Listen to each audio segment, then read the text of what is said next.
Hello guys, welcome back to our channel. Day 123 of the 2025-2026 NBA regular season, March 1, 2026.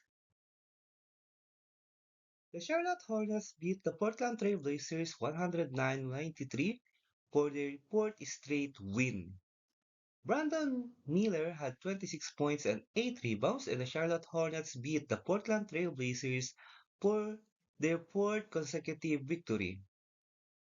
Miller made 6 3-pointers and the Hornets finished 16 for 42 behind the arc after totaling 72 in the previous three victories, equaling the NBA record for most in a three-game span. Kobe White added 20 points off the bench and LaMelo Ball had 15 points and 8 assists.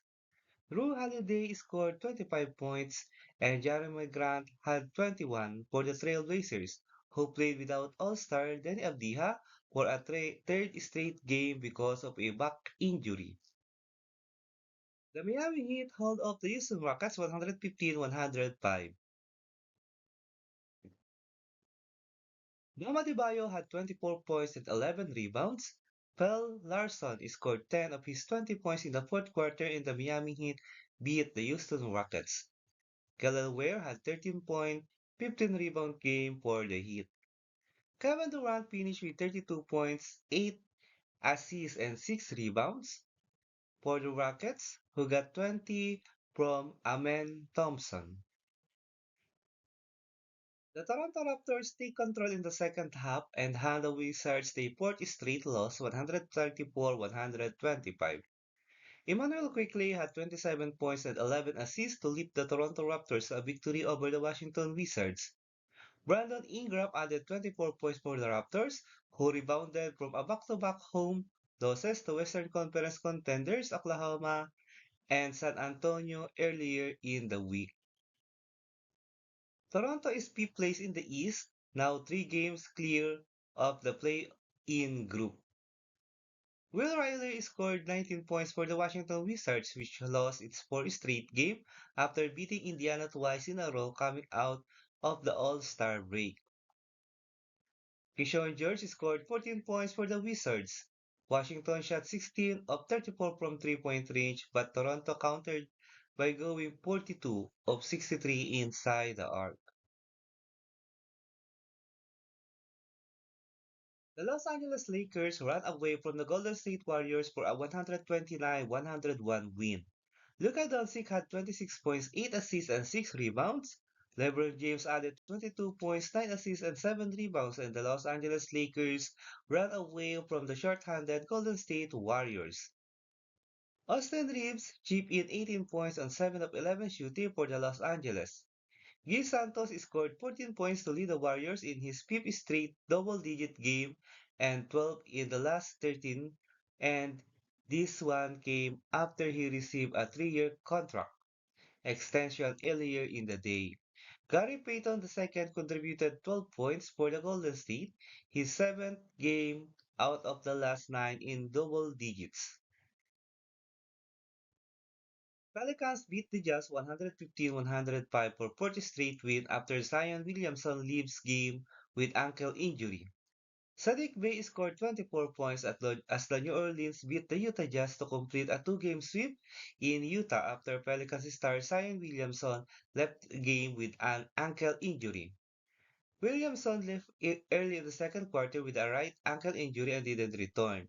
He had 4 points, 2 assists, and a rebound in 11 minutes. Jeremiah Pierce chipped in 18 points, 11 rebounds, and 5 assists as the New Orleans won its fourth straight and for the sixth time in 8 games. Isaiah Collier's 21 points led Utah, which lost its fifth straight. Keontae George, who was back in the lineup after missing 10 games with an ankle sprain, scored 17 points. Let's proceed to the NBA regular season games scheduled on March 2, 2026. Victor Wembanyama and the San Antonio Spurs will try to continue their dominance as they visit Jalen Brunson and the New York Knicks in Madison Square Garden at 2 a.m. Philippine time or 2 p.m. Eastern time. The struggling Brooklyn Nets, led by Michael Porter Jr., will face Donovan Mitchell in the Cleveland Cavaliers in Barclays Center at 4:30 a.m. Philippine Time or 4:30 p.m. Eastern Time. Kevin Porter Jr. and the Milwaukee Bucks will battle Josh Giddey and the Chicago Bulls United Center at 4:30 a.m. Philippine Time or 4:30 p.m. Eastern Time. Anthony Edwards and the Minnesota Timberwolves will try to extend their two-game winning streak as they face Nikola Jokic and the Denver Nuggets in Ball Arena at 4:30 a.m. Philippine Time or 4:30 p.m. Eastern Time. Ty Jerome and the Memphis Grizzlies will go up against Pascal Siakam and the Indiana Pacers in Gainbridge Fieldhouse at 6 a.m. Philippine Time or 6 p.m. Eastern Time. Jalen Johnson and the Atlanta Hawks will try to add up to their three-game winning streak as they play Drew Holiday and the Portland Trail Blazers in State Farm Arena at 7 a.m. Philippine Time or 7 p.m. Eastern Time. The East leading Detroit Pistons led by Cade Cunningham will face Paolo Banchero and the Orlando Magic in Kia Center at 7 a.m. Philippine Time or 7 p.m. Eastern Time. Tyrese Maxey and the Philadelphia 76ers will try to extend their three-game winning streak against a tough team, the Boston Celtics, led by Brown in TD Garden at 9 a.m. Philippine Time or 9 p.m. Eastern Time. The West leading Oklahoma City Thunder, led by Shai Gilgeous-Alexander, will play the slumping Dallas Mavericks, led by Najib Marshall, in American Airlines Center at 9 a.m. Philippine Time or 9 p.m. Eastern Time. Trey Murphy III and the New Orleans Pelicans will try to add up to their rare four-game winning streak against Kawhi Leonard and the Los Angeles Clippers in Intuit Doom at 10 a.m. Philippine Time or 10 p.m. Eastern Time. DeMar DeRozan and the Sacramento Kings will match up against Luka Doncic and the Los Angeles Lakers in Crypto.com Arena at 9 a.m. Philippine Time or 9 p.m. Eastern Time. Let's proceed to the NBA regular season team standings as of March 1, 2026. Let's start with the Eastern Conference team standings for day 123. 15 Indiana Pacers, 15 and 45 record with 5-game losing skid. 14 is the Brooklyn Nets, 15 and 44 record with 7-game losing skid. 13 is the Washington Wizards, 16 and 43 record with 4-game losing skid. 12 the Chicago Bulls, 24 and 36 record with 11-game losing skid. 11 Milwaukee Bucks, 26 and 32 record. Number 10 is the Atlanta Hawks, 30 and 31 record with 3-game winning streak. Number 9 is the Charlotte Hornets, 30 and 31 record with 4-game winning streak. Number 8 is the Miami Heat, 32 and 29 record. Number 7 is Orlando Magic, 31 and 27 record. Number 6 is the Philadelphia 76ers, 33 and 26 record with 3-game winning streak. Number 5 is the Toronto Raptors, 35 and 25 record. Number 4 is the Cleveland Cavaliers, 37 and 24 record with 2-game losing skid. Number 3 is the New York Knicks, 38 and 22 record. Number 2 is the Boston Celtics, 39 and 20 record.